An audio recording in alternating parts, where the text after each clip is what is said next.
I had been working since I was 15, 16 years old, multiple jobs at a time. I had never been fired. I had a vendetta. It was personal. You gonna fire me? And then within 30 days of me being fired and going all in on my school, I had made $32,000 in 30 days. A lot of people are afraid to leave their job for the security. They have these golden handcuffs on. And I feel like the job is one of the most unsafe places you can be. So with CPR, it's like low barrier to entry and high profit. I always say this pays me more than a hospital, because when I was in the hospital, I was making $50 an hour, working 12-hour shifts. That's $600 a night. Really not even that much after they take taxes, right? Yep. I remember one night I was working a psych unit and patients was going crazy. Like, I'm thinking it's a full moon, but I had a CPR class scheduled that next morning. And I was so tired, I wanted to just call everybody and cancel. So I had 9 students, $75 a person, at $675 for 3 hours. A 3-hour class. Yeah, Wow. versus me working 12 hours, making less than $600. I'm working a fraction of the time, making more money. This is a $1 billion industry. If I told you that if you give me $1,000 or $1,500 and I'm gonna teach you how to save somebody's life and 10x that money, would you do it? Before we get into this amazing episode, I'm calling all business owners, coaches, entrepreneurs who got a great product or a service, but guess what? You're having a hard time selling it. You aren't getting any leads. Your calendar is dried up. Podcasting is the tool you need. It's a 24/7 organic lead machine that you need to have in your business. Absolutely. Having a marketing plan, some kind of way on how to find your clients within your business is the most important way on how you're going to be able to grow and hit all your financial goals. Whether your goal is $100,000, whether your goal is $500,000, or even $1 million plus, you need more eyeballs. A lot of people are finding that ads are way too expensive for their budget. Also, another problem is a lot of people are over relying on other people to grow their business. So I'm talking about word of mouth and referrals. Those are not reliable strategies on how you're going to grow your business. If you want to learn exactly how to market your business and be seen by millions on top of millions of people, go ahead and click the link down below. I want to invite you guys to our masterclass where we're showing you strategies on how we was able to grow a huge platform within less than 2 years with over 300,000 plus followers across all channels. If you're looking to learn how to market your business and be seen by your dream clients, join us in this masterclass. Enjoy the rest of this episode because this one is going to be a banger. All right, so welcome back to another episode of Motion and Success. Listen, guys, my name is Cody Brown and I got my co-host with me. Yes, Ayo, and listen, we're back with another amazing episode, and I'm excited for this one, like I am for all of our episodes, but this one's going to be a really good one. Today, we have a special guest who took a skill most people overlook and turned it into a real business. She's the founder of a CPR training school based in Louisiana, and she's helping people not only get certified, but also create opportunities for themselves in the healthcare space. What's interesting about her story is she didn't just stay in the traditional lane. She turned something people are required to do in business in a business model that can generate consistent income. So let's talk about exactly how she was able to take a simple skill that is a life-changing skill we all need to know to be able to grow a business. And today we're going to be interviewing Marsha Ray. So Marsha Ray, just go ahead, introduce yourself, tell the people who you are, and we can get started from there. Hey, I am Marsha Ray. I'm the founder and CEO of the Heart Academy, which is entry-level healthcare education. So it's things like CNA, CPR, phlebotomy, and I also help other people start their own CPR training programs. That's pretty much it. That's me in a nutshell. Yeah. Okay. Now that's nice. That's nice. CPR. Registered nurse of 20 years. Oh yes, you got to add that. Add that in there. Can't forget that. Serial entrepreneur. Like, keep going. I'm just kidding. Soon to be nurse practitioner. Soon to be nurse. Come on, Cody. Yep. There we go. Soon to be NP. Yeah. Nah, CPR is definitely one of those skills where, I recommend everybody, learning that. But before we jump into that side, I did want to know, like, how was life growing up? What made you want to be a nurse in the first place? I didn't. Like, I didn't want to be a nurse in the first place. I always had like a heart for business. So all throughout life, I thought I was going to go to school for business administration. And my mom is the one who encouraged me to get into healthcare, because the conversation was either you're going to do healthcare or mortician, because people are always going to be sick or people are going to always die. True. And you'll always have a job. So that's kind of how I got into healthcare. And I started off as an LPN, honestly, just to kind of get my feet wet and see if I liked it. And I ended up liking it. And then fast forward, here we are today. So, but no, it wasn't my first go-to. I still blended it with business. I feel like if I would have went to school for business administration, it kind of would have been a waste. Because I mean, you learn that like hands-on, real life. Yeah. So yeah, that's kind of how that came about. But it wasn't. It's some nurses that as soon as they come out the womb, they know they want to be a nurse. I want to be a pediatric nurse or labor and delivery or something. That wasn't me. That's not my story. You know what's crazy? I think around the COVID era, is when it was like boatloads of people. No, was it around the COVID era?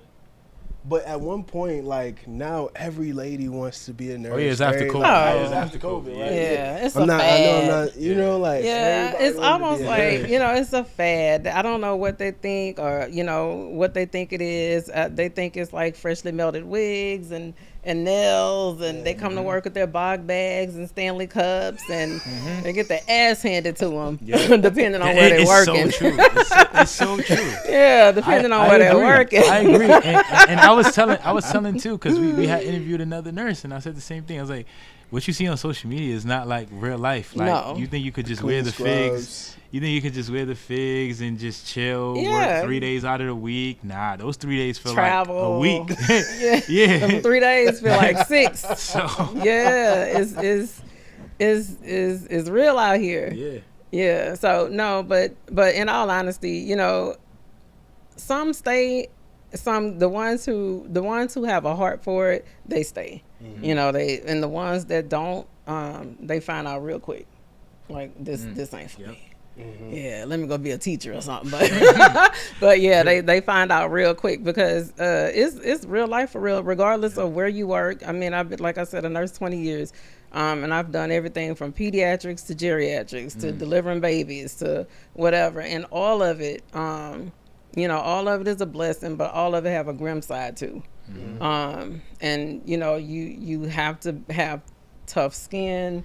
I could be across the hall doing CPR and lose a patient, and then I got to put myself together and go across the hall and take care of another patient like nothing ever happened. So you got to consider the mental health side of it too. Like you got to be strong in that area. Now you're so right, because even like I'm remembering, I think one of my patients had actually passed away, and like we packed the body.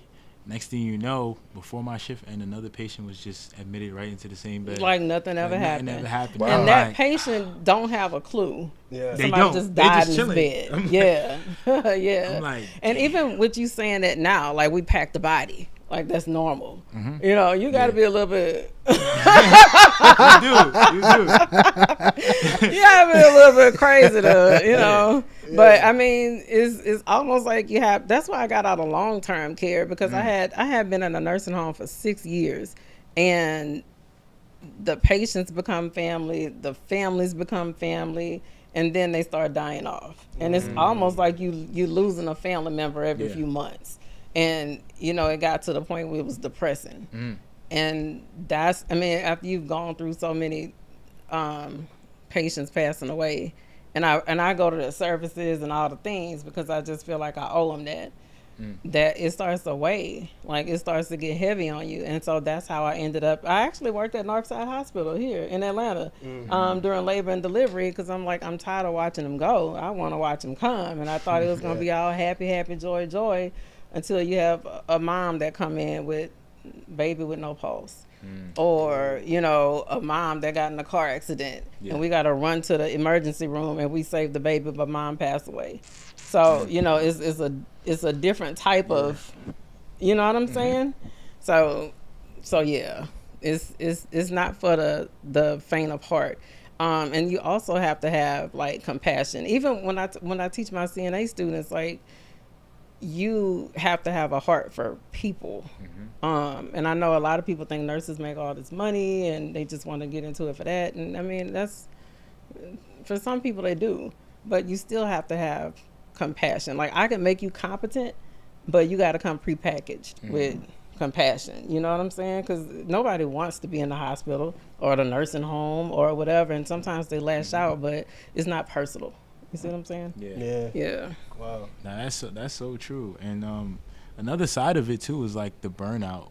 Like a lot of people, like you Crispy. mentioned, We're not burnt. We crispy. it's a lot of burnout that comes with it. Like so if people are in it for the money, it's a whole nother world they're gonna see. It's a whole lot of other things you could do for the money and make more money. Yeah. You know what I'm saying? But yeah, you're right. The burnout is real, which is part of the reason why I got away from the bedside. I was just gonna ask you that too. Yeah. I was gonna ask you like what was that, like what were you doing right before you said like, listen, I can't be, you was at the bedside before you? Well, I was a director of nursing. So I was director over a skilled and rehab facility. And so I got a chance to see the other side, like outside of the bedside, the paperwork, the corporate side. What I didn't like about that, like at the bedside, I know I'm good. Give me my patients, I'm gonna stand on all 10. They're gonna be good. When you get into, management and leadership, now everybody else's problem becomes your problem. So when somebody's complaining about something, who's the first person they ask to see? Yeah. I didn't do anything. But they want, let me see your manager. Where's the supervisor? Where's the director? And so I noticed a trend or a pattern, and it was always they were complaining because mama was wet or wasn't changed or such and such fell or whatever. And it was just simple stuff that could have been avoided. And oftentimes it was because of the CNA, or sometimes it was just a lack of oversight from the nurses, but it was just repetition. And so in all transparency, I felt like the staff was trash. And instead of complaining about it, I was like, well, I'm going to train them how I feel like they should be trained. And I'm like, okay, well, what's the next step for that? And so I opened a school. And I trained them how I feel like they should be trained. And so y'all Google the Heart Academy. And our school is like it's like the we'll Google it and see what it say. in Louisiana. Come on. Yeah. Okay. Yeah. So I mean, and that was just all me, aside from the vanity. But if we all keep living, we all gonna need either a CNA or a nurse at some point. Yeah. And you don't want just anybody taking care of you, or they're not doing the best they could do, because they hate being here, or they're burned out, so or they're incompetent. You don't want somebody incompetent caring for you or your family member or whatever. And so again, instead of being part of the problem and complaining about it, I'm like, okay, so I created a That's good. So, I mean, you went into from working in the bedside and then you transitioned to school. Like, why not? I know, it's a big thing to go out there and learn CPR, but why not just go out and start an IV drip business or, do something like that that's a little bit more easier to get into? You feel like it's easier to get into? No, I'm being devil's advocate. I'm being devil's advocate. Because it's absolutely not. It's not easier to get into. But to answer your question, I feel like IV therapy is not a necessity. It's more of a want and not a need. As opposed to CPR, that's a necessity. That's a need. So if it came down to it and one of us passed out, not breathing, no pulse. Sorry to break this amazing episode. I just have to let you guys know the best tool for marketing in 2025 is podcasting. Listen, it transformed our lives. Across all platforms, we was able to hit 15 million plus people. Imagine what it did for our business. To mention, we also have some notable likes just through podcasting. People like Usain Bolt, Dwayne Wade, Kevin Garnett, Stephen A. Smith, Cedric the Entertainer, Queen Latifah. But more importantly, having engagement by your dream clients is probably the most important thing that will move the needle for you and your business. So what we want to teach you is exactly how to go out and start creating amazing content that will find your dream audience to go ahead and start paying you for your products and your services. So if you want to be able to learn exactly how to build up an audience and build up a brand online where people start knowing you, liking you, and buying from you for your products and services, what I want to do is invite you guys to our next free masterclass where we're showing you exactly how you can start taking your content and being seen online by your dream clients and possibly some celebrities as well. Go ahead and click the link down below, and I'm going to see you guys in that next masterclass. I get it. I help other people. I've helped other nurses open group homes. I've helped another nurse start an IV hydration business, all the things. And they were, why won't you get a group home, or why won't you do assisted living? First of all, there's a lot of red tape that can be avoided. I don't want state in my business, like all these things, when it's just so much easier to, like, CPR is simple. And although it's simple, it is what I feel like is a necessity, like a life-saving thing. Yeah. So do you want to be hydrated or you want to be alive? I mean, if I was hydrated, I probably wouldn't probably need it. I'm just kidding. But for real.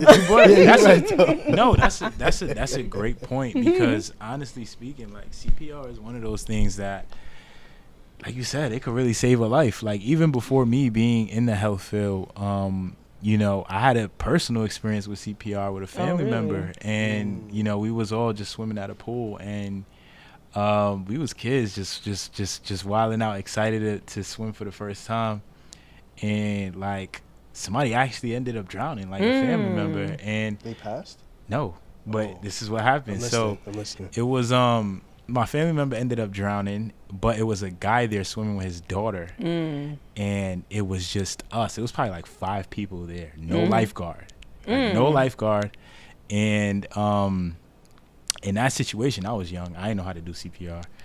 I was with, like, I think I was with my sister. She didn't know how to do CPR, but it was that one guy who knew how to do CPR. Saved his life. He saved his life. Saved his, like see that, what I'm saying? And it was traumatizing for me as a kid, because you could kind of see the water coming out.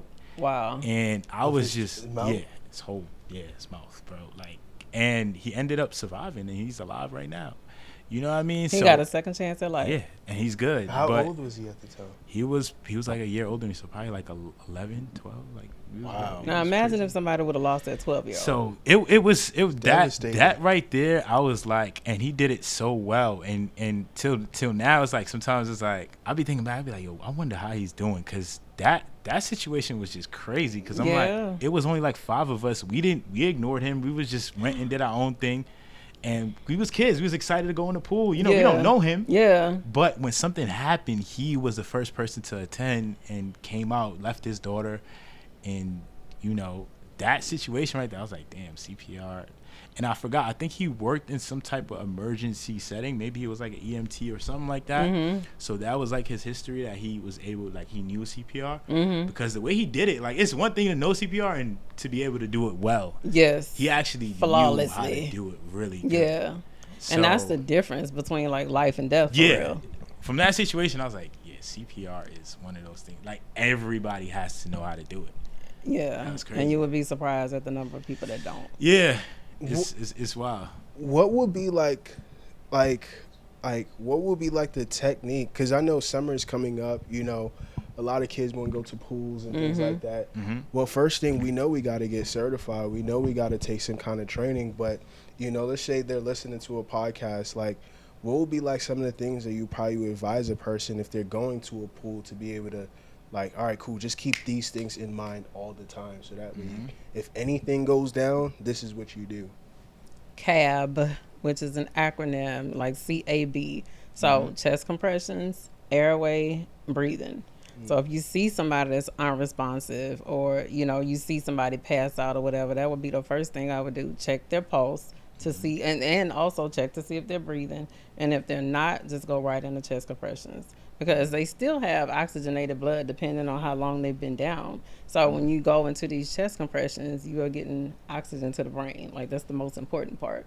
So chest compressions, and then airway, like kind of how we discussed earlier, and then just breathing. We're trying to get them back to life. So just do as much chest compressions until they're revived. So we're doing, we're doing 30 to 2. So you're interlocking your hands just like you were doing. Like you're putting in mid sternum. Keep these fingers open. Yeah. Okay. So, and then mid sternal, like on their chest. A little bit of some. And then you're doing compressions about 2 inches deep on an adult or a child. And you're doing 30 compressions at a rate of about 100 to 120.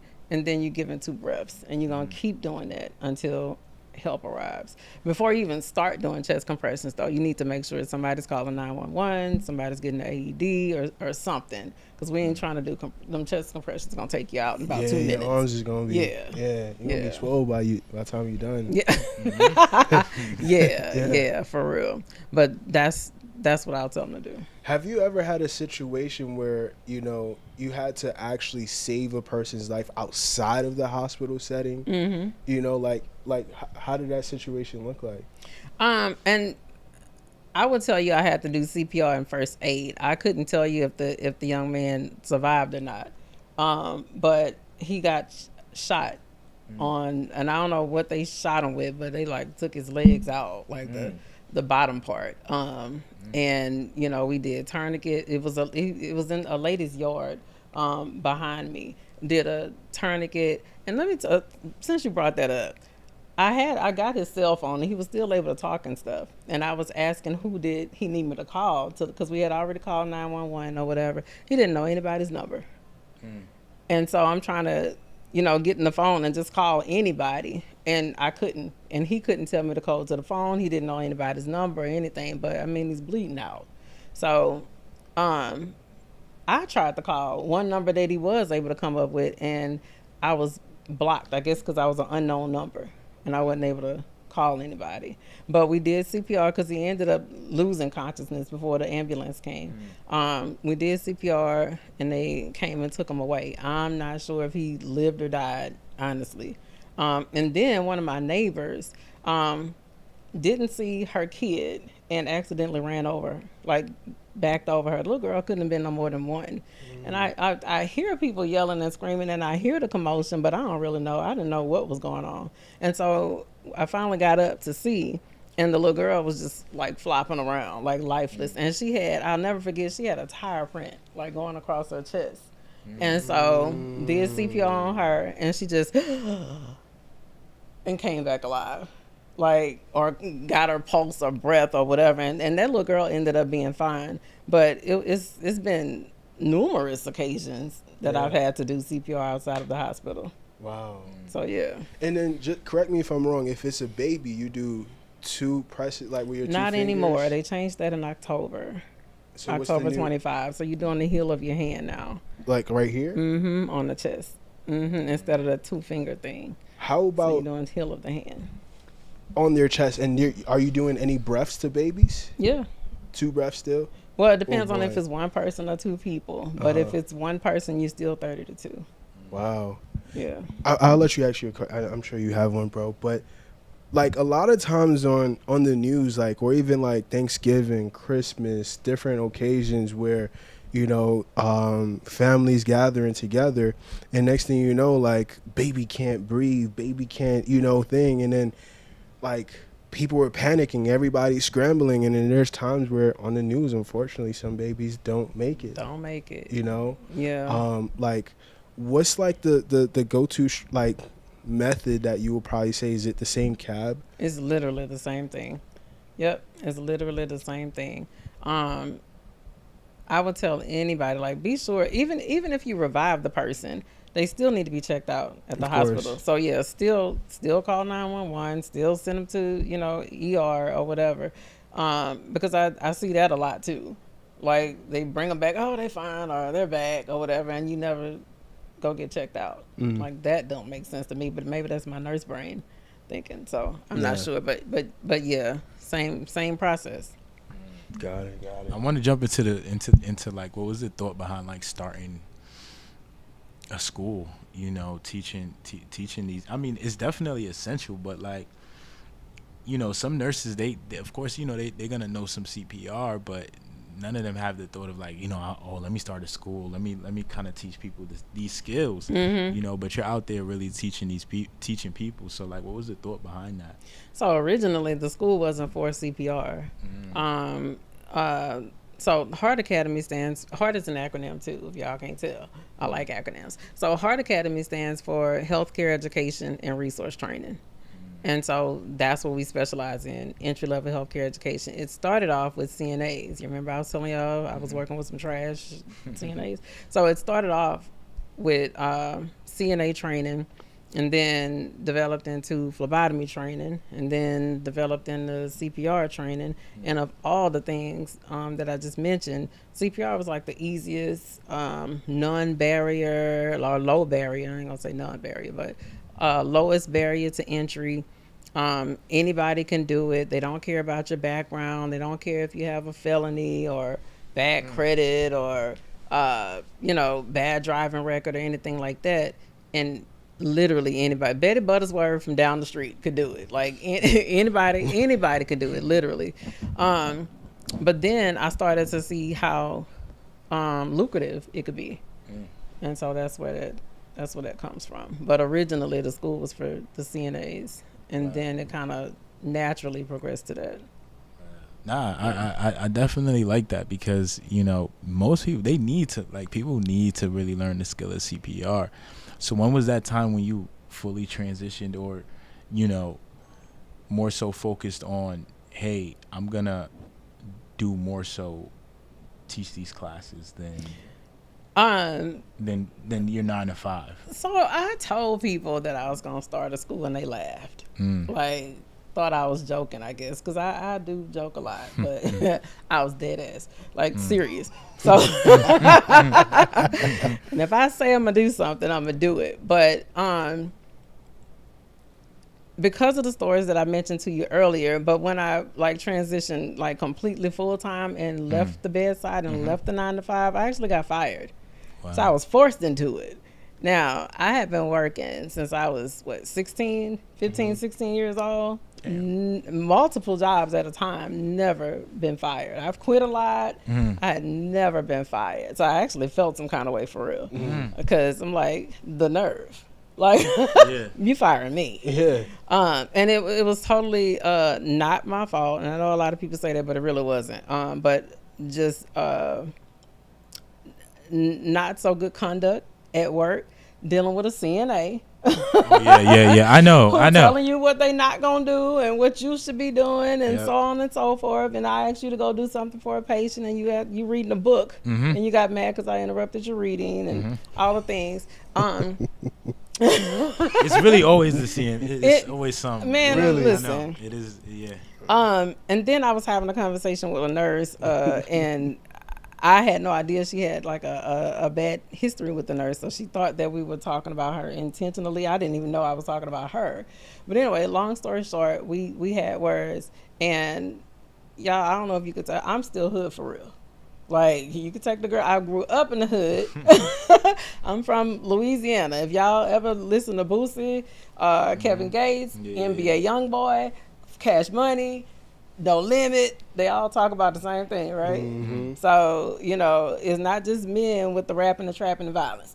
So it's women that have to negotiate and navigate that too. Not saying I was doing any of the above, but I'm just saying. So I told that girl, they said I was threatening her, but she was coming, you know, like in a threatening stance towards me. And I told her, don't let the RN fool you. It could stand for ratchet nurse or real nigga, real quick. And they said there was a threat. And so I didn't have my job no more. You ever do this? I'm joking. Nah. That's hilarious. But let me tell you, I had been debating, and I was on a contract, and I was a contract nurse, and I had trained a lot of their full-time staff, and so being contract nurse, sometimes people, they feel like, oh, well, she making the money, give her all the hard patients, or that type vibe. But long story short, because of just kind of the way that me and a couple other contract nurses were treated, I decided I wasn't going to renew my contract anyway. But this just happened a little bit before, and I was miserable, and it kind of pushed me to just go all in on what I had been doing anyway. So I had already had the school 2 years. I just wasn't doing it full time. And then within 30 days of me being fired and going all in on my school, I had made $32,000 that first month. Like $32,000 in 30 days. And then I'm like, what? I should have been gone. Like I should have been left, even though I was making some good money bedside, but it was less stress, more money. Yeah. So y'all know nurses are like overworked and underpaid. So not saying nobody else isn't, but I'm just saying it's a tough field. Wow, that's a crazy kind of story to see how like it, that pivoted you, Absolutely. into My boss it's fired me, and my job hired me. But I totally understand, because I know how it can get. It can get very messy working in hospital settings. People gossip. It's a lot of drama. And even as a guy, from my perspective, like I see it all the time. And even me being one of the quietest people there, you still get involved in some crap. They still drag you in their drama. And we love them nurses. We love a good nurse. But yeah, you still get dragged the drama. Nah, definitely. I want to ask you, what was like the business model behind opening the school? Like, how did you make it so profitable within that? You said that first month, right? Yeah. So, the first month of me getting fired. Yeah. Because I already had it. So, I don't know if y'all know. You should know, because when you're working in the hospital, we're always short, right? Oh yeah, always. Never have enough CNAs, right? Yeah. So it wasn't even that I had to market so much to put it out there. They was already looking, and so I ended up partnering with one of the hospitals where I work at, and that's a hospital and a nursing home. And what they would do is they would offer CNAs to work for them on a contract, and they would send them to my school, and so I would train them, and it would be free to the student, but they would have to commit to a year or however long with the hospital or the nursing home. And so we kind of funneled that for a good little while, and then that kind of dried out. But where I'm from is small. So when y'all hear Louisiana, most people think New Orleans first before they think of Baton Rouge, even though it's the capital city. But just word of mouth and kind of spread and got around town. And like I said, I've been nursing 20 years, so I leveraged relationships and things of that nature, and that's how it came about. So, but that 32,000 month, that was just like, bitch, I'm gonna show you. Like I had a vendetta. It was personal. You gonna fire me? Yeah. So that's how I felt about that, for real. Wow. And then like when it comes to going out, like how can a person start in the first aid and CPR industry and start making some money? Like how can they start a side hustle on the side to be able to make more income? Yeah. I have something that I call the CASH method. So another acronym, right? So CASH, CASH. C stands for certified. Like get your certification to perform CPR first, and then get your certification to teach. A is assemble your equipment and assemble your tools, like your mannequins and all the things that you're going to need to teach. S is start marketing and securing your clients. And then H is host a class. Right. Like it's just that simple. About how much money does it take to start a CPR first aid business? Under $1,500. It just depends on your area, because a provider class anywhere between what, 60 and $100 just to learn the skill, and then you take an instructor class anywhere between, I've seen them as cheap as $250 and as high as $1,000. But the ones that are $1,000, they usually come with like equipment or a website or something like that. But let's just say on average about $500 to $600 for that. So we at what, $700, and then your equipment. If you get some new, $500. So we're about $1,100 to start. Yeah. Because you don't need a brick and mortar building. You can be mobile. So go to the nursing home, go to the church, go to the daycare. Yeah. Make sense? And then, like, what's the top marketing strategy to go out there and grow a CPR first aid business? And then, how much I'll ask my question, but how much can a person charge per client or per attendee in a class? It varies. So anywhere between about $75 to $125 a person. So about 75 to about 125. On average, how much people are usually in the classes? 7 to 8. About 7 to 8. So how can a person go out there and make their first, let's say, $5,000 to $10,000 when it comes to offering CPR and first aid classes? I'll tell you what I did. I started out on the weekends because most businesses, or let's just say a daycare center, if you're not going to the center, then they'll normally send their staff on the weekends because, you know, they have to be with the kids during the week. But I started off, I always say this pays me more than a hospital, because when I was in the hospital, I was making $50 an hour, working 12-hour shifts. That's $600 a night. Really not even that much after they take taxes, right? Yep. So I remember one night I was working a psych unit and patients was going crazy. Like, I'm thinking it's a full moon, but I had a CPR class scheduled that next morning, and I was so tired. I wanted to just call everybody and cancel. And then I was like, man, that's 9 people I'm gonna have to cancel, and I ain't want to call. And then, you know, word of mouth, bad news spread around the world before good news get out of bed in the morning. So I was like, I can't cancel on them.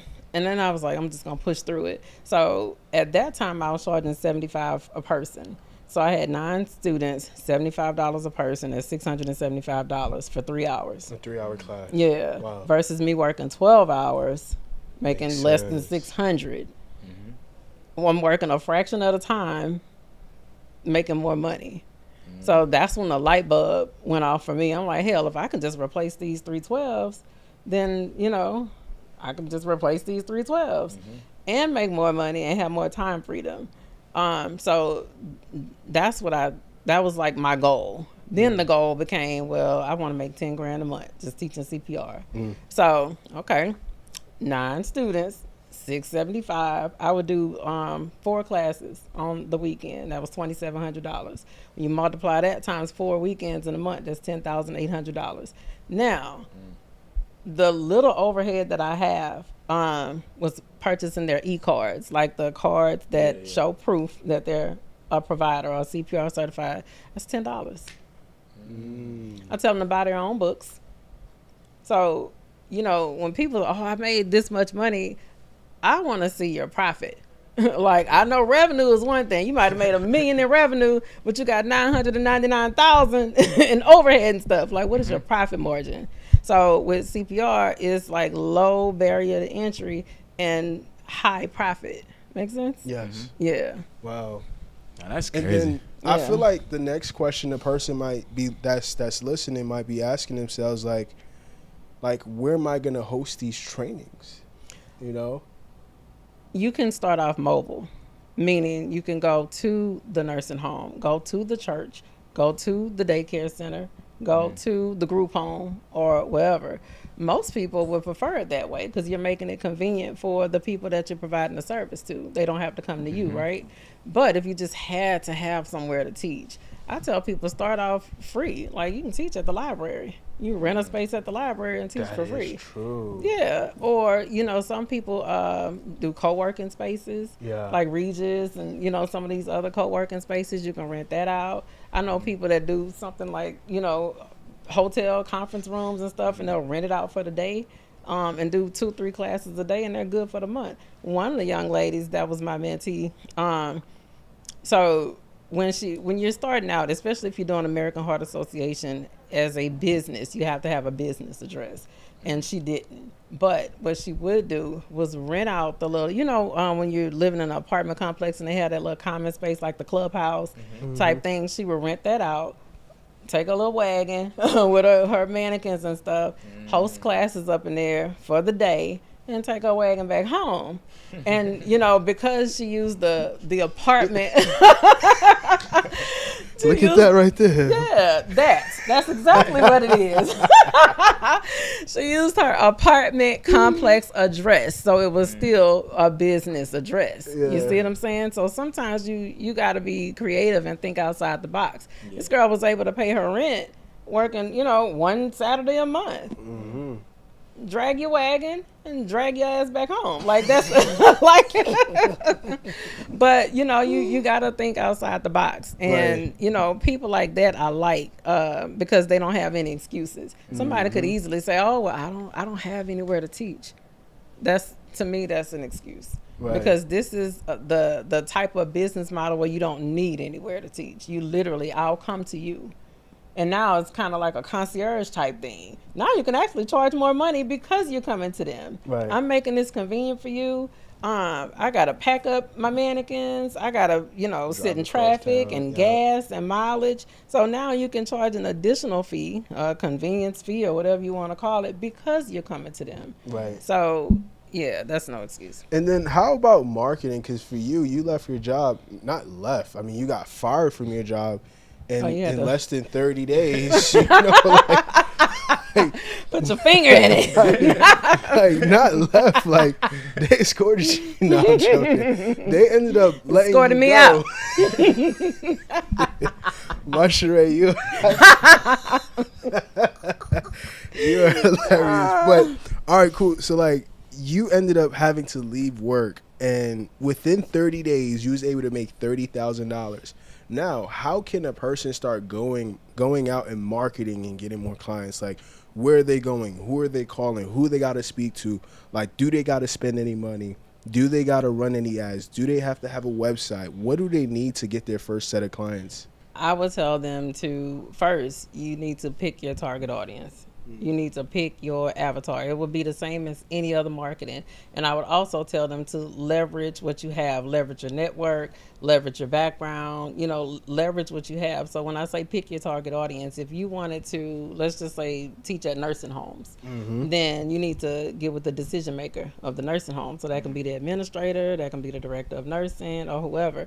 But I'm boots on the ground. Meaning, I'm sending emails, but I'm going to that place so they can put a name, a face with a name. Yeah, so I'm dropping in, I'm dropping cards, I'm bringing crumble cookies or whatever it is, I need to do. But I'm also a part of a nursing home association where they gather once a year, every nursing home in the state, and all of the big wigs are there. So all the owners, all the administrators, all the directors. I'm sitting up there as a vendor with my stuff. So, and then you talk to them, you speak to them in their language. Their language is bottom line, like money. And I make sure that, and compliance, because you want to be in compliance. Meaning you don't want state surveyors or the Joint Commission or whatever to pop up and your staff is not certified, which has happened before. I've had an assisted living reach out to me on a Friday because they had about 17 PCAs that weren't certified. And I don't know how that happened. I guess high turnover or whatever. Long story short, that was an $1,100 day for me. I taught the first group from 10 to 2 and then the second group from 3 to 7. It was $1,165. Right. That's what it was, an $1,100 day.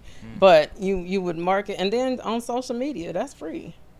So just tell people what you do. But again, you have to pick your client, your avatar. Because if I did want to be on social media and work with nursing homes, I'm gonna be on LinkedIn. I'm not gonna be on TikTok looking for the nursing home administrators. Make sense? Mm-hmm. Yeah. So I'm gonna hang out more in that area and send some DMs and post and that type of stuff. But yeah, it's just like any other marketing. Like you gotta be targeted. I always use this hood analogy when I'm on like live or whatever. So think about if you were getting jumped, like all these people fighting you. You ain't gonna get everybody. Nope. Like if you just trying to fight everybody, you got to lick here, lick there. You're not gonna get everybody. Yep. But if you hone in on that one target, and you hone in on that one person, they gonna know they've been in a fight. They ain't gonna want to deal with you no more. You know what I'm saying? It's the same thing with marketing. Like you have to hone in on that one target. Not saying that you eliminating everybody else, because I'm gonna get some licks on some of them other people too. Yeah. But hone in on that target and then focus on them. But it's no different than any other marketing. But just tell people what you do. You don't want to be the best kept secret, and then come on podcasts like this. Exactly. Yeah. Exactly. And then like, what's the hidden like industries that like you can easily start reaching out to be able to find these ideal customers or find these ideal markets? Yeah. So low hanging fruit is healthcare. Obviously, because I mean it's a requirement. It's required for nurses, CNAs, doctors. So your hospitals, your nursing homes, your group homes, your assisted living facilities, cardiac clinics, dialysis centers, all that's low hanging fruit. Is an absolute requirement. 80% of the states in the United States have adopted this thing where high school seniors have to be CPR certified in order to graduate. Like that's not it's not even a negotiable. So yeah. that's what 80% of the states. Is only about 5 or 6 states that don't do that. So any high school you need to be focused on sports groups. Y'all, what was that? The football player that collapsed on he was a pro player though. Somebody did. He got up and he went back and he started playing again. Like I think a few months later. Yeah, and not only like that, those Reds, young guy. Yeah, but not only that, but Bronny had a situation too, didn't he? Talking about LeBron James. LeBron James' son. Yeah, but it's things like that. So I may not teach all the students at the school, but I'm going to teach the coaches, the school nurse. Anybody who teach CPR in that school, and now I'm not charging them $75 to $100 a person because I'm not teaching them as a provider. I'm teaching them as an instructor now. So now it's $500 a person. So if I'm teaching you coach, you assistant coach, and you school nurse, that's $1,500 I just made in 3 hours at the school. Does the school pay for those people to go to the training? They have it built in a budget. You're a line item on the budget.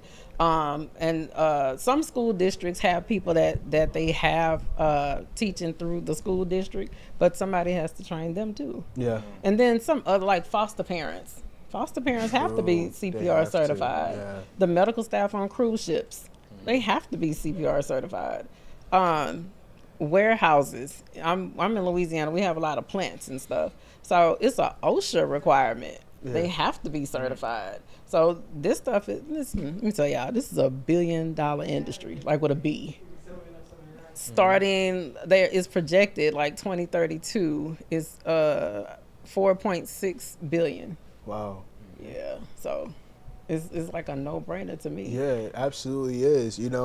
Even too, like you had mentioned Rich Homie Quan in. Absolutely. So that comes with it. I mean, I don't know, allegedly, but that like the opioid overdose. And so, but his girlfriend or something found him, I guess she thought he was asleep on the sofa or whatever. And when she left, and I think she brought a kid to school or something like that, and she came back and he was still in the same position or whatever. But I don't remember all the details, but I do remember hearing like the 911 call. And the operators was trying to coach her through doing CPR. And I've heard, I don't know, I'm sure y'all have too, like a lot of 911 calls. But with not new, but the fentanyl crisis is crazy right now. Yes. Crazy. So if you don't know, just for that reason alone, I feel like people should be CPR certified. That's it's a second chance. Yeah, absolutely. And like I was saying earlier, like anybody can give the gift of life. You don't have to have female parts. You know what I'm saying? To give the gift of life. So yeah, absolutely. I strongly encourage it. And then Yeah, I'll let you ask your question, bro. No, I was gonna agree with that. You know what I'm saying? Like it's definitely a super important skill, and you know you never know. You could just be on an airplane, somebody passes out. Absolutely. If you were, I feel like Buying with groceries. CPR, nobody even. It's like insurance. Like nobody even think about it until you need it, right? Yeah. Until you need it. So if somebody passed out in front of you right now, you're not gonna want to know credit. You're gonna wish you knew how to perform CPR. Yeah. So you know, I mean, it is what it is. I'm not shitting on any other industry, Right. but I'm just saying do this in addition to. And ideally, like, how much money can a person make, you know, when it comes to starting their CPR business a month? The most I've ever made personally in one class was $3,500. $3,500. Yeah, for about 3 hours of a class, and I was teaching instructors. But another young lady that just kind of saw me on TikTok, got the idea to do CPR. Actually, out here, is IBM out here? Like the company IBM? I think they have a headquarters out here. Yeah. So anyway, she does more of a business to business type thing. So y'all know these businesses, they have line items in their budget to keep their staff healthy and low stress and all the things. And she got the idea because somebody was like a friend of hers or something, was a yoga instructor, and she had taught the staff yoga, and she was paid like $25,000 for doing a yoga class with the staff. Really? Yeah, because it decreases stress, it increases staff morale. It does, you know, you keep the staff at work, so they're not out getting PTO or workers' comp or whatever the case may be. So you have big companies that do things like that. And so she went and taught CPR at one of these companies, and I think she made like $7,000 in 3 hours.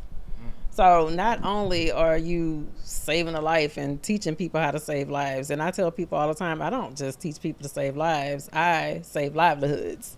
Because I can't tell you, man, if I show y'all my DMs, I don't have my phone, if I showed y'all my DMs, text messages, you can even read on some of my Google reviews where people, or they'll even come on my live, like on TikTok, and say, you know, I just wanted to tell you how much I appreciate you. Christmas is going to look different this year.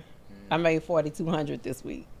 So it's like that type of stuff. Or the young lady transitioning throughout her divorce. I have this side hustle now. The transition is easier. Yeah. Or the other family that I was able to take this skill, and now our house is no longer in foreclosure. Yeah. So it's things like that. You know, they out here making a bag. Yeah, and even for people who, you know, they might not be in the health field per se, but you know, they still could become instructors, right? Absolutely. See? Anybody can do it, like literally anybody. And the reason I kept mentioning, I was saying they don't care about your background, because I've had multiple, I'm saying multiple, it was 3 people altogether. But over the years, it was 3 different people that couldn't get a jobs because they were convicted felons. One of them was trying to get in the CNA program, but if you have certain charges, then you're not allowed to do that. And so I kind of recommended CPR, and it was the best thing since sliced bread for them, because you know, they didn't care about their background, and they were able. I feel like a lot of times it's a setup for failure when speaking of just people who were incarcerated, because a lot of times, depending on what they were incarcerated for, you can't get a job, or you can't get a job paying. Sorry to break this amazing episode. I just have to let you guys know the best tool for marketing in 2025 is podcasting. Listen, it transformed our lives. Across all platforms, we was able to hit 15 million plus people. Imagine what it did for our business. To mention, we also have some notable likes just through podcasting. People like Usain Bolt, Dwayne Wade, Kevin Garnett, Stephen A. Smith, Cedric the Entertainer, Queen Latifah. But more importantly, Having engagement by your dream clients is probably the most important thing that will move the needle for you and your business. So what we want to teach you is exactly how to go out and start creating amazing content that will find your dream audience to go ahead and start paying you for your products and your services. If you want to be able to learn exactly how to build up an audience and build up a brand online where people start knowing you, liking you, and buying from you for your products and services, what I want to do is invite you guys to our next free masterclass where we're showing you exactly how you can start taking your content and being seen online by your dream clients and possibly some celebrities as well. Go ahead and click the link down below, and I'm going to see you guys in that next masterclass. You know, a livable wage. Yeah. And so with CPR, they don't care about that. You can even do government contracts teaching CPR. Really? Yeah.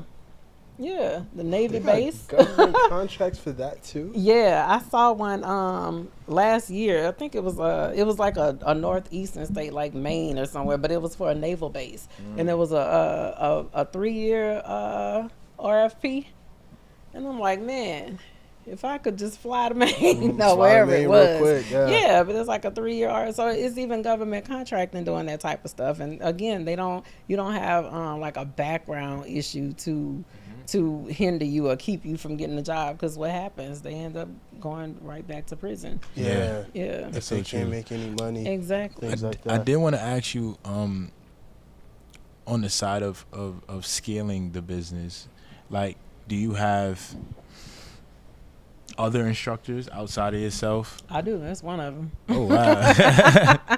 I do. So I'm actually a training center, training site Yeah. for American Heart Association. A lot of the instructors that I teach, they end up staying with me, and I just refer like provider people that want to learn how to be providers. I refer that out to them, unless it's like a big group or something like that. Because I mainly like to teach instructors now, or I'm working on the mentorship thing that I was telling you about. But yeah, it is very scalable. For one, once you've been teaching for a while, then you don't have to just teach providers. You can teach instructors, like I was saying. So instead of charging $75 a person, now you can charge $575 a person. And then we're not just teaching Heart Saver and BLS. We're teaching ACLS or PALS or something like that. ACLS, the minimum, even for renewal, is somewhere between $250, $300. So imagine if you had 10 people in the class. What's ACLS, by the way? Advanced cardiac life support. Okay. So now we're pushing meds. Like we're not just doing compressions on the chest and the airway. Now we're pushing epinephrine, and now we're pushing medicine to try to jumpstart the heart. Oh, like for example, like an allergy. Well, yeah, if you had a allergy and you swelled up or something like you were saying, and you get to a point where you don't have a pulse, we're going to do just chest compressions and breathing until we can get you into like an emergency room or something.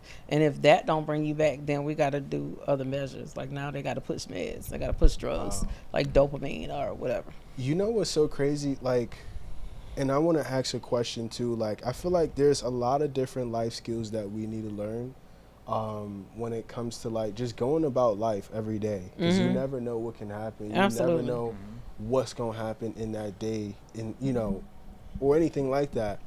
And I was on TikTok the other day, and I was looking at this podcast clip from Diary of the CEO, and it was this doctor. I think they were traveling from the United States to United Kingdom.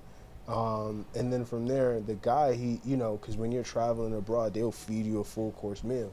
So the guy, he ended up eating food, and he didn't know that pretty much the food that he was eating, he was allergic to. And then next thing you know, he's on a flight middle of the Atlantic Ocean. So it's like the next the next landing place that you can go to is an hour away. Yeah. So they asked the person on the flight, they was like, is there any people that can volunteer or anybody that knows about, this kind of situation?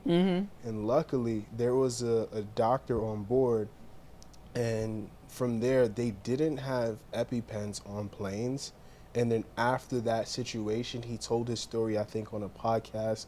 The podcast went crazy viral. And after that, they picked it up and they said, hey, listen, now on, I think 95% of planes, it's mandated that you have to have Yeah. EpiPens As on it a should plane. be. I didn't realize that. I mean, I think it should, yeah, that's a bare necessity. Like, I Yeah. think that because you never know. Like you said, the guy, you didn't know what was in the food apparently, Yeah.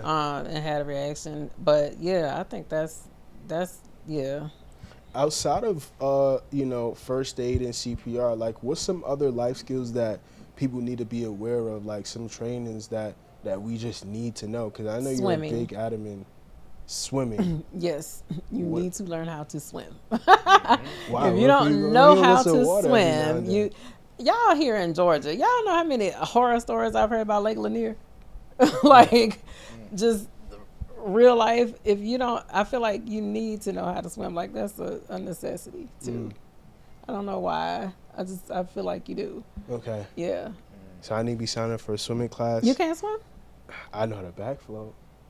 It might get you might get you somewhere, but I really That's it. I do feel like yeah, I feel like you shouldn't even be in the water if you don't know how to swim. Wow. My nieces know how to swim. I just don't. Yeah, you shouldn't be in the water. He just told you his cousin almost drowned. Yeah. I know. Because they didn't know how to swim. Yeah. It's crazy essential. Definitely. I want to ask you about your mentorship program, because you do a lot of things that, I'll be honest, I never really heard of anyone teaching people how to open their own, school, CPR, or even CNA. Most of the times they're not on social media teaching it. So the fact you're out there, giving out the information, helping change lives, like people buying their houses, people paying off their mortgages and whatnot. How's the mentorship program and like what could people get out of it?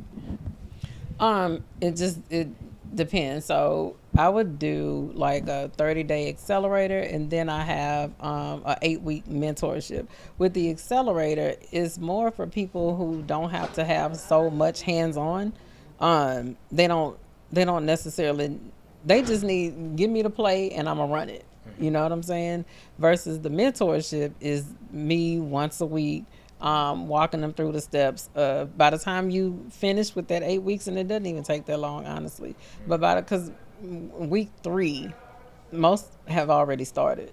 Most of them just need assistance with like marketing or kind of like you were saying, like, where do I have a class at? Because I don't, and I'm telling them things like I just told y'all. You don't actually have to have a brick and mortar. So by the time they finish that mentorship, I want them to be teaching their first class. I also want them to recoup the money that they spent on the mentorship. Of course. So if I'm running a 997 special, by the time you finish this mentorship, you should have made your 997 back. Right? So if you have 9 students in your class at $100 a student, we 95% of the way there. And you have more than one class, then you've recouped your money. You got a return on investment, right? And now you know how to save somebody's life, and you've taught other people how to do it. So to me, it's a no-brainer. But you'll be surprised at the number of people who don't. They feel like you have to have a healthcare background. Like they don't realize that anybody can do this. But once they find out, it's kind of like they knew it existed. Even nurses, like they knew they had to be CPR certified, but they never thought of it in a lens or from a lens of teaching it and making money teaching it. So it's just like bringing awareness. So once they're aware of it, then it's like, oh, okay, I could do this. This is simple.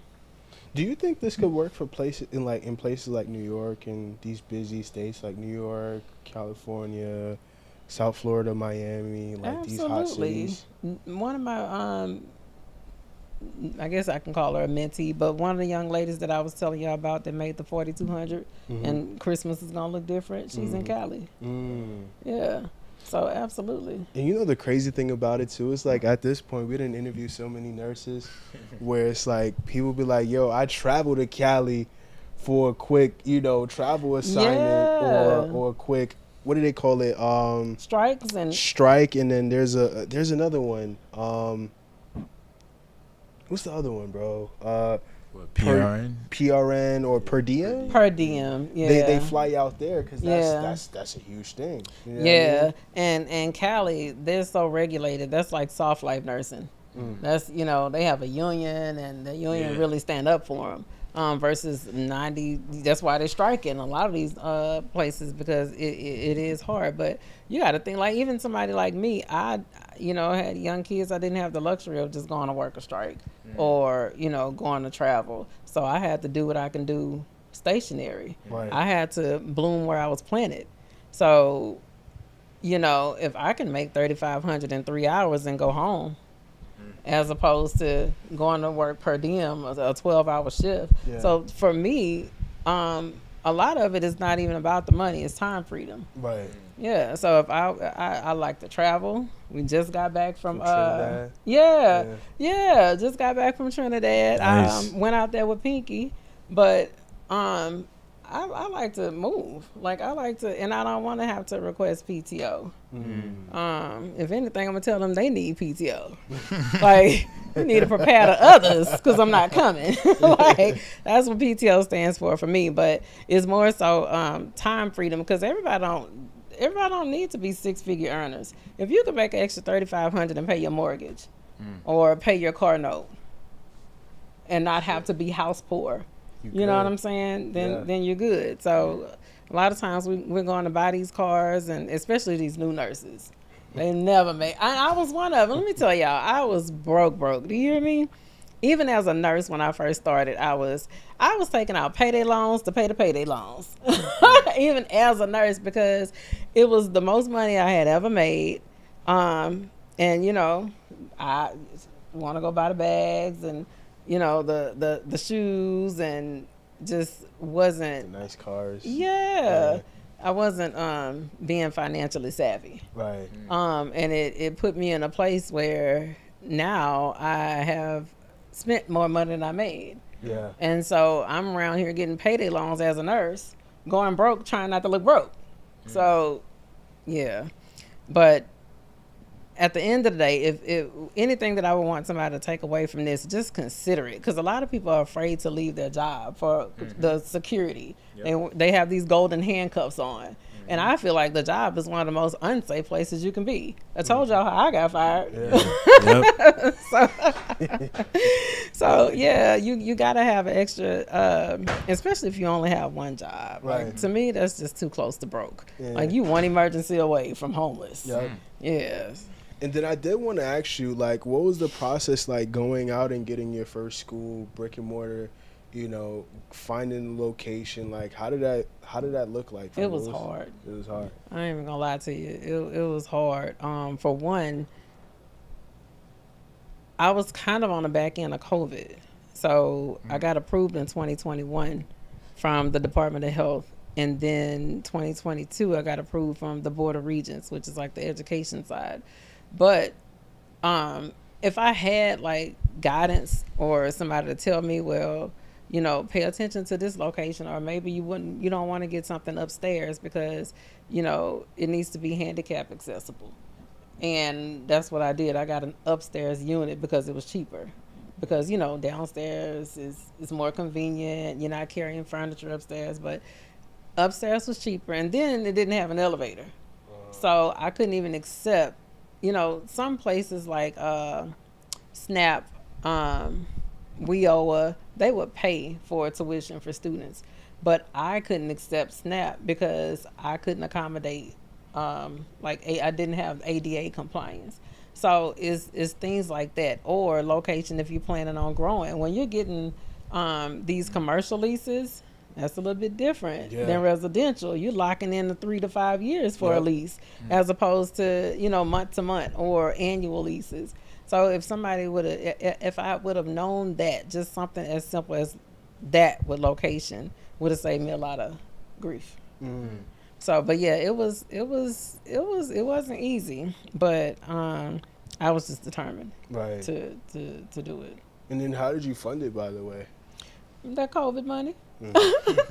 Working as a nurse, you know, and I wasn't buying bags. I was putting my money up and investing in myself as a like the same job I got fired from. I was making 105 an hour, and then I would always work overtime, and so I'm 2 weeks I'm bringing home 10,000 at least, and I would just set that money to the side and fund myself. So yeah, COVID money. Looking back, how would you do that differently? Like, would you have borrowed funds? Like, No.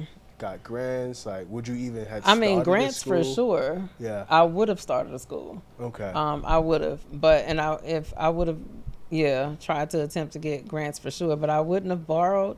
I wouldn't have changed anything in that perspective because I don't owe anybody. You know, I don't have. The overhead that I have is operating expenses, not, you know, I owe you or, you know, no. That's good. That's a good question. Yeah. Thank you. Now this was a really good one. You know, you gave so much. You broke it down really good. Like you really broke it down. And it's people that's gonna listen to this, and you know they probably might be in a similar position where either they left their 9 to 5. You know, some people might have got fired, and a lot of people think there's no way out. Yeah. You know, but to hear an alternative like this, where you could even make it your full-time hustle and still make a lot of money. It's a lot of people that it is their full-time hustle. Yeah. And they're making high 6 figures. And when I say high 6, I mean like $500,000 a year. Yeah, and they have multiple locations.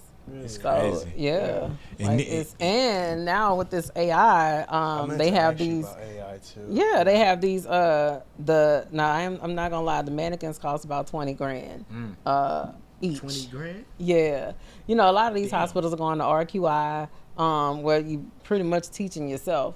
But like if it was, I can purchase one of those mannequins, and I know a couple people that do it. But they have these CPR simulator mannequins that's hooked up to a computer, so it has feedback to say if you're doing it correctly. But you literally do the class online, like the book portion online. And once you get your certificate of completion with that, then you schedule to go do your skills with the mannequin. So you can book that with me. Let's just say $150 for BLS, and I don't even have to see you. Make sense what I'm saying? No, I don't get it. Okay, so you need to take. She's laughing. You want to take a CPR course. There's a blended way that you can do this. So you can do the theoretical part online. Okay. So you're learning the 30 to 2 and how many compressions and all the things, and you're doing this online. But I still need to know if you can do these compressions, right? So now, once I get your completion certificate, I'm gonna send you a code where it's almost like a lockbox on a house. I'm gonna send you a code to, you know, wherever I have my mannequins. You go put in that code, and then you go set yourself up on a mannequin and check off. And I don't even have to see you. You paid me the $150. I paid $30 and sent you the little class, and I made $120. And I'm doing that. It's not just you. I've did that with 10 people today. I've made $1,000, and I ain't even have to see you. Wow. Make sense? I can't lie, those be the best CPR instructors. 'Cause sometimes it's like in New York they kind of do the same thing. Like my sister, she had connected me to somebody who, I guess because he knows he was working with like healthcare professionals. He'll just go, I don't know if this is legal or not, but he'll just send you the card. Like he'll just be like, yo, hey, you know. Yeah. Yeah, it's people that do that. I wouldn't recommend It's crazy though, but I mean, at the same time, I'm like, And he's making a. I'm making- sure he's making a He's bag. making a bag because Yeah. then people keep coming to him. You 'Cause know, he's it's- getting more referrals. Yeah, it's convenient. I don't even have to do it for real. I'm just gonna pay you this money, and you're gonna send me this card, and I'm going to work. So yeah, I'm sure he making It's crazy. a nice little guap. What other ways has AI been taking over the healthcare industry? Man, first of all, AI has been in healthcare long before now. Even like with laparoscopic surgeries, where instead of me cutting you open or the doctor cutting you open if your appendix ruptured, now we can stick some cameras up in there with a little scope and a small incision this big, take your appendix out, and you go home the same day. Wow. Instead of being hospitalized overnight or whatever. A lot of times we can do virtual now, where if I'm doing like a hospital admission, I can just sit on the camera and do the admit from home. Now, a lot of times there do have to be a second nurse to go kind of sign off, but yeah, a lot of stuff is being done virtual now. You'll be surprised how many doctors use ChatGPT. Don't put my info in no chat, doc. But I'm sure because it could read charts. And didn't you tell me one point it's even doing like EKGs or something like that? Like AI could read a EKG? I don't think it was that accurate. Not yet. Like, it's still a little flawed. Yeah. But it's only, the thing is that with AI though, is scary is it's only gonna get smarter though. Absolutely. Like, the more people keep feeding it more and more information, absolutely, it's only gonna get smarter. So it's crazy.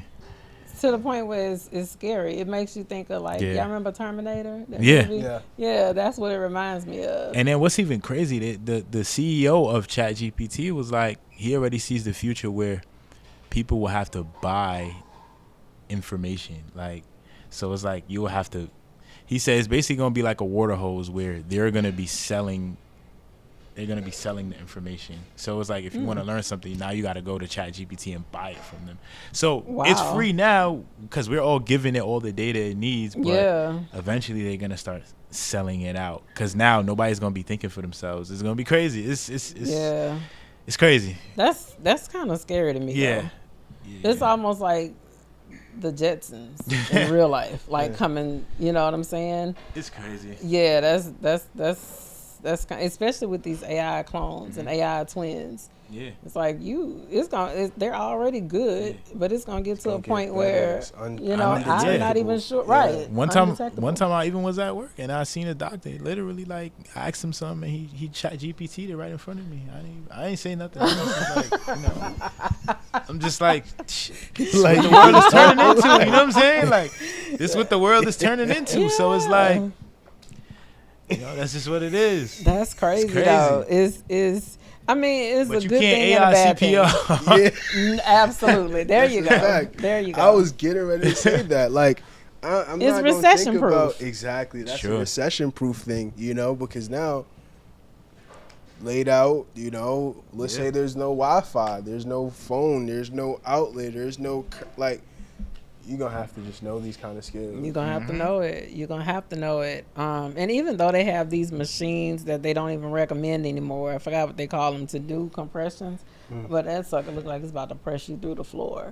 Like, they don't even recommend that anymore. Your ribs wasn't broke. They're going to be broke when that machine is done. But, yeah, I do feel like it's recession proof. Yeah.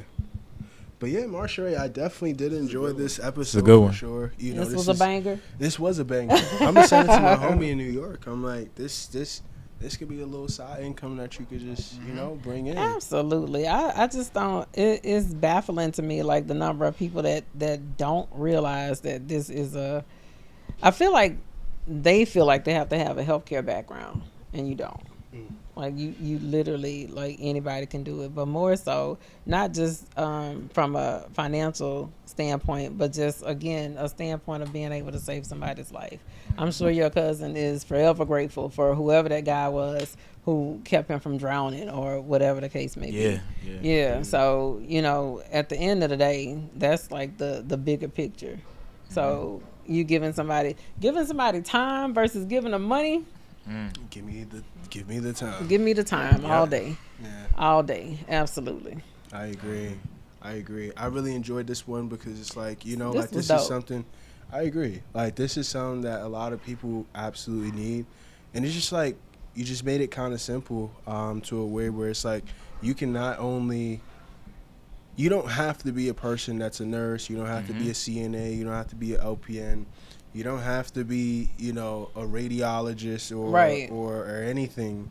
You don't got to go to school for years and years and years and learn science, but you can actually learn the skills. Yeah. And then go out there, take those skills, and make just the same amount of money as a doctor. Man, listen. Or if I told you that if you give me $1,000 or $1,500, and I'm gonna teach you how to save somebody's life and 10x that money, would you do it? I will. Makes sense. I mean, it's a no-brainer. Some things you just don't gotta really think about too much. It sells itself. Like, it's a no-brainer. Yeah. It's a no-brainer. So, yeah, I think this was dope. This is a dope. And how can the people find you, by the way?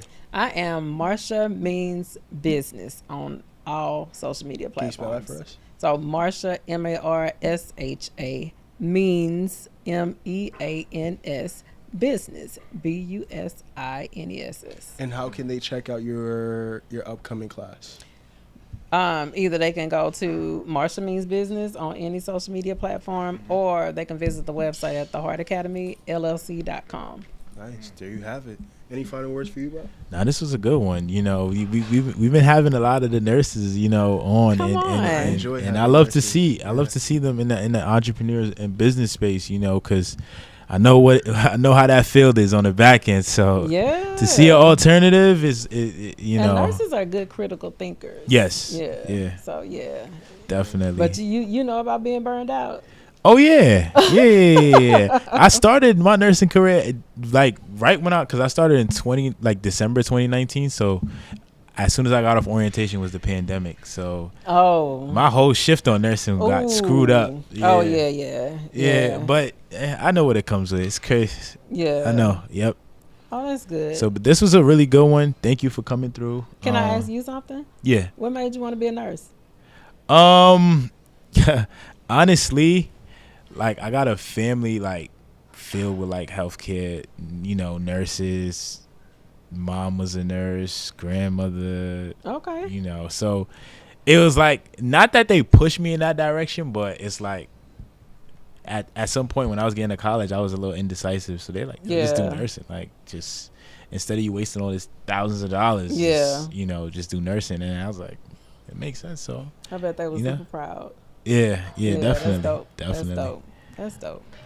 Yeah, but this was a good one. I'm pretty sure people gonna get a lot of value from this. Most lot of value from this. And they gonna make some money out of this. They gonna get some coins. Yeah. Most importantly. Because I never, like I said, I don't hear people really talking about, you know, starting a CPR class. Secret bag. It is a secret bag. It's it really a is. low secret bag. Is. It's not the sexy credit repair, funding, Amazon FBA, medical courier. It's not none of that.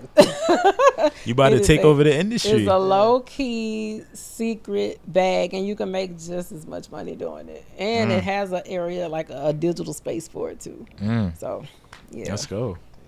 There you go. So listen, guys, it's another episode of Motion is Success. I told you, I definitely think I did tell y'all this was going to be a bang at the start. But I think so. Without that being said, go ahead, like, comment, share, subscribe, and we'll see you on the next podcast episode. Peace out. Peace, y'all.